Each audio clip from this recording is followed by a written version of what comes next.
Bonjour et bienvenue sur Medi 1 TV. C'est l'une des questions qui se posent depuis la réélection d'Emmanuel Macron. Quelle direction vont prendre les relations entre la France et les pays africains? Le premier mandat de Macron a été marqué par une forte hausse de la remise en question et des contestations de la présence française sur le continent. Qu'en sera-t-il pour ce second mandat et à quoi faut-il vraiment s'attendre? Pour en parler, nous sommes avec Nyagale Bakayoko. Elle est la présidente de l'African Security Sector Network depuis Paris. Bonjour Nyagale Bakayoko. Bonjour. Alors, merci d'être avec nous ce matin sur Medi 1. Alors, globalement, quelle direction devraient prendre donc ces relations entre la France et ses partenaires africains durant ce second mandat de Macron, selon vous? Ce qui est évident, c'est que aujourd'hui, l'image de la France sur le continent n'est plus celle qu'elle était il y a 5 ans. Malheureusement, on a assisté particulièrement au cours des derniers mois ou de l'année écoulée à une dégradation extrêmement rapide de la façon dont la présence de la France sur le continent africain est perçue. Cela a été particulièrement évident dans l'espace sahélien avec une détérioration croissante des relations entre la France et le Mali qui ont abouti à la décision française de se retirer du territoire malien et donc de mettre un terme à l'opération Barkhane. Mais cela s'est étendu au-delà de ce pays avec des mouvements de contestation, de remise en cause, de critiques extrêmement violente de la politique française dans les pays voisins du Mali, voire dans l'ensemble des pays francophones. Alors, selon vous, cette remise en question de la politique française est-elle due aux fruits de cette politique française sur le continent, mais ou plutôt à des mouvements contestataires qui sont peut-être téléguidés par d'autres puissances? Qu'en est-il réellement selon vos observations? Alors, tout d'abord, je pense qu'il est extrêmement important, d'une manière générale, de se défaire de l'idée selon laquelle les Africains sont manipulés tantôt par la France, par le biais de réseaux France-africains, tantôt par des puissances extérieures. J'imagine que vous pensez notamment à la Russie. Je pense qu'au contraire, il faut aujourd'hui s'attacher à comprendre la façon dont les Africains expriment des positions politiques de plus en plus tranchées, il est vrai, mais qui sont fondées très souvent sur leurs observations et sur leur libre arbitre. Les Africains sont des adultes et je pense qu'il faut absolument sortir de cette idée selon laquelle ils sont systématiquement manipulés. Il y a bien entendu dans certains États du continent ou en partenariat avec des États extérieurs, des tentatives, en effet, de mener des campagnes d'influence dans un sens ou dans un autre, c'est-à-dire favorable ou non à la France. Mais je pense qu'un certain nombre d'erreurs ont été commises côté français en termes de communication stratégique d'une part et d'autre part que plus généralement la dégradation de la situation sécuritaire qui a démontré quand même la limite des moyens non pas seulement de la France mais de la communauté internationale en partie et d'un autre côté, la désillusion démocratique à laquelle on assiste aujourd'hui explique en grande partie cette désaffection entre la France et certains pays africains. Alors, il y a un fameux concept, la France-Afrique, on en a parlé et chaque président français vient avec l'objectif ou en tout cas la promesse de l'éradiquer, en tout cas de mettre fin à cette France-Afrique. Pensez-vous que pendant le premier mandat de Macron, on a réussi vraiment à mettre fin à cette France-Afrique?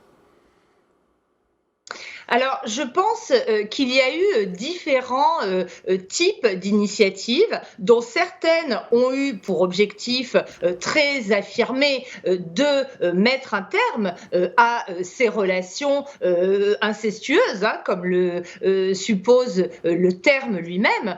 On peut, par exemple, citer la volonté de restitution des œuvres, notamment des œuvres béninoises, la volonté de faire un travail mémoriel sur le drame qui s'est produit au Rwanda dans les années 90, ou encore cette tentative d'instaurer un dialogue qui contourne les chefs d'État africains à la faveur du sommet de Montpellier qui a mis face à face les jeunesses et les diasporas africaines avec le président français. Malheureusement, on a aussi assisté à un certain nombre de réflexes qui ont perpétué des relations qui continuent à s'inscrire dans une certaine tradition, avec une attente côté français d'un certain alignement des positions africaines sur celles qu'elle retient d'une manière générale sur la scène internationale. Mais on s'aperçoit que d'une manière générale, qu'il s'agisse des premiers types d'initiatives ou des seconds, ces tentatives n'ont pas globalement été couronnées de succès, car aujourd'hui, comme je l'indiquais, on se situe vraiment dans une relation franco-africaine beaucoup plus complexe qu'elle ne l'a été au cours des dernières années. Alors, il y a quand même quelque chose qui frappe, c'est le fait qu'aujourd'hui, quand on voit globalement les anciennes colonies françaises sont les moins développées, d'autres pays parviennent en tout cas à voler de leurs propres ailes. Pour vous, comment repenser ce partenariat-là pour qu'enfin ce fameux concept gagnant-gagnant soit réellement palpable dans ce cas de figure? Alors, pour être tout à fait honnête, je ne crois pas tellement à ce concept de gagnant-gagnant. Il y a des intérêts qui sont promus toujours, hein, d'un côté et de l'autre. Et selon certains dossiers, une partie y gagne et sur d'autres, c'est l'autre qui en retire les bénéfices. Par ailleurs, il me semble important de ne pas considérer l'ensemble des pays francophones comme étant sur le même plan d'un point de vue économique. On ne peut évidemment pas comparer un État comme la Côte d'Ivoire ou comme le Sénégal avec la situation qui prévaut dans un pays comme la Guinée ou dans les pays du Sahel ou, pour revenir à l'Afrique centrale, la République centrafricaine ou la République démocratique du Congo. Je pense qu'il est extrêmement important aussi de sortir de cette vision d'une relation entre la France et un continent ou un ensemble de pays sur le continent, en l'occurrence les pays francophones. Il est, à mon avis, extrêmement important de construire des relations bilatérales très spécifiques entre la France et chacun des pays de ce bloc africain francophone. Alors, Niagale Bakayoko, quand vous observez ces relations, vous l'avez presque évoqué tout à l'heure, pensez-vous réellement qu'on est dans une sorte de prolongation de l'influence française ou plutôt vraiment dans une démarche d'aider ces pays-là ou bien d'entretenir, de promouvoir le développement de ces pays-là aujourd'hui? Est-ce de l'influence qu'on veut prolonger ou plutôt favoriser le développement de ces pays africains? Mais je pense que c'est les deux. Je pense qu'il est extrêmement difficile de considérer les politiques étrangères comme étant monolithiques.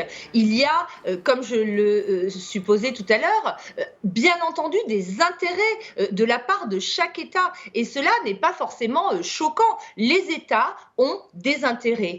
Ils ont par ailleurs différentes façons de les promouvoir. Un certain nombre d'entre eux estiment que cela doit passer par la promotion de valeurs et notamment celle de solidarité qui se manifeste à travers des politiques de développement. Si l'on prend d'autres partenaires, certains ne recourent pas autant que la France à cet instrument du développement et je pense qu'il faut reconnaître que c'est à l'honneur de la politique française de mettre l'accent sur sur ce volet. Cependant, ce qui est extrêmement important, à mon avis, est aussi de regarder un troisième volet de cette politique, qui est celui qui porte sur la question des valeurs. La France s'est voulue porteuse, comme un certain nombre de ses partenaires européens et comme les États-Unis, d'une vision qui entend promouvoir la démocratie et les droits de l'homme sur le continent. Malheureusement, elle a promu ces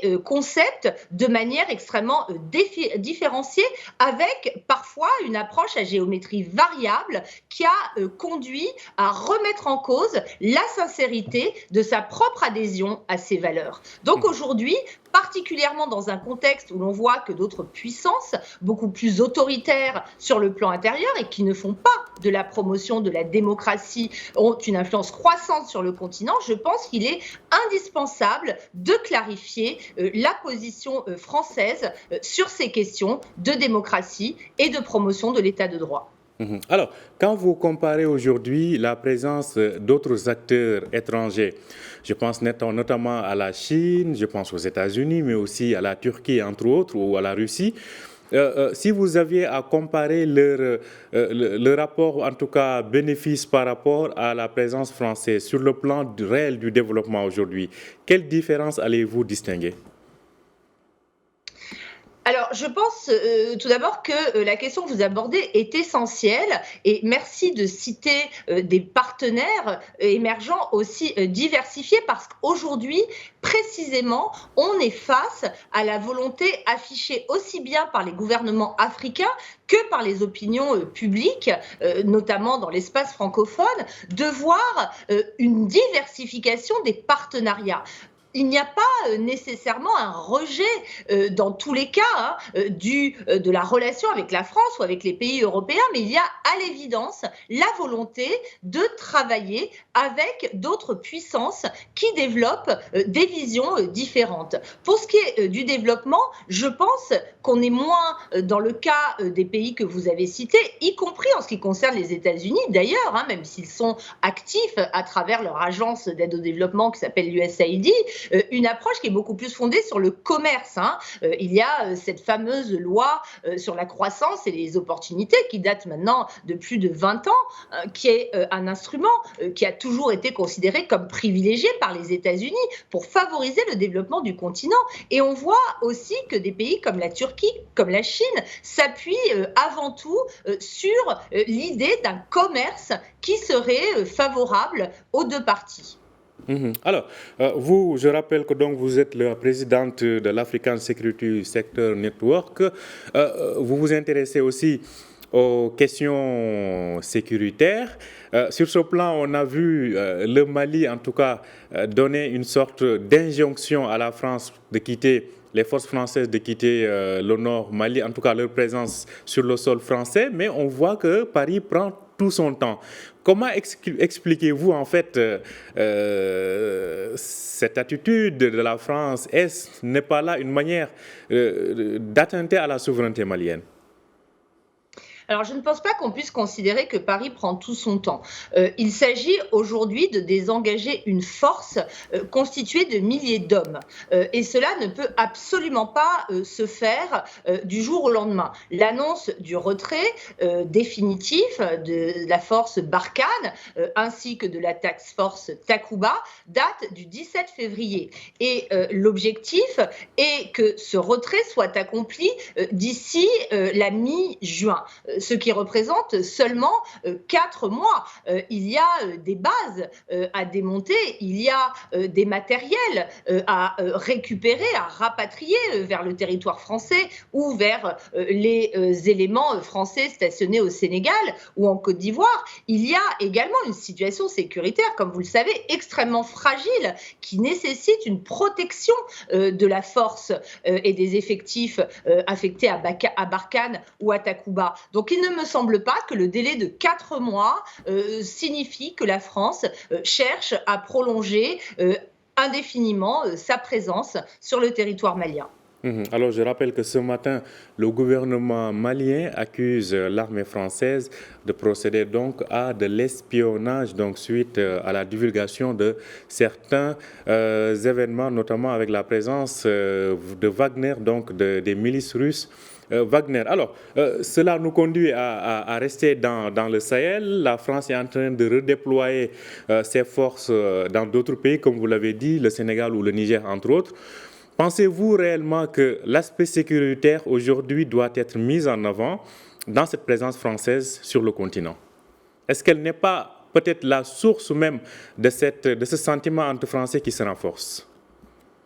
Je faisais référence tout à l'heure aux erreurs de communication stratégique qui ont été, à mon avis, commises par la France.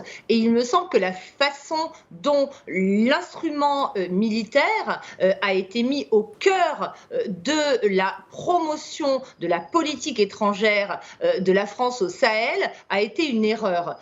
Tout d'abord parce que l'instrument militaire n'est qu'un outil, justement, qui doit être mobilisé au service d'une vision politique. Et cette vision politique a fait défaut. D'autre part, parce que la mobilisation de l'instrument militaire doit s'inscrire beaucoup plus largement dans une approche sécuritaire. On a beaucoup parlé, en effet, des soldats déployés, mais qu'en est-il du rôle des policiers, des gendarmes, de toute cette chaîne pénale qui est absolument indispensable pour lutter contre certains volets de la lutte antiterroriste, mais aussi pour faire face à d'autres menaces, comme la progression endémique de la criminalité organisée. Le rôle des services de renseignement est également essentiel. Donc il me semble qu'il y a eu une focalisation excessive sur le recours à la force militaire. Et donc, dans les années à venir, et c'est d'ailleurs l'option que semble retenir la France, il s'agira de mettre en place une approche beaucoup plus discrète, avec des interventions moins visibles dans les différents pays. La question est de savoir si la relation de confiance entre la France et les opinions publiques africaines, qui vont être vraiment les acteurs majeurs dans les années à venir, n'est pas trop détériorée pour que ce redéploiement, aussi discret soit-il, puisse se produire de manière apaisée. Merci à vous, Niagale Bakayoko, d'avoir été en direct avec nous depuis Paris. Je rappelle que vous êtes la présidente donc, de l'African Security Sector Network. Merci à vous et bonne journée à vous. Merci. Merci à vous aussi de nous avoir suivis. Je rappelle que vous pouvez retrouver cet entretien sur notre site www.medianews.com. Bonne journée, bonne suite de programme sur Média TV.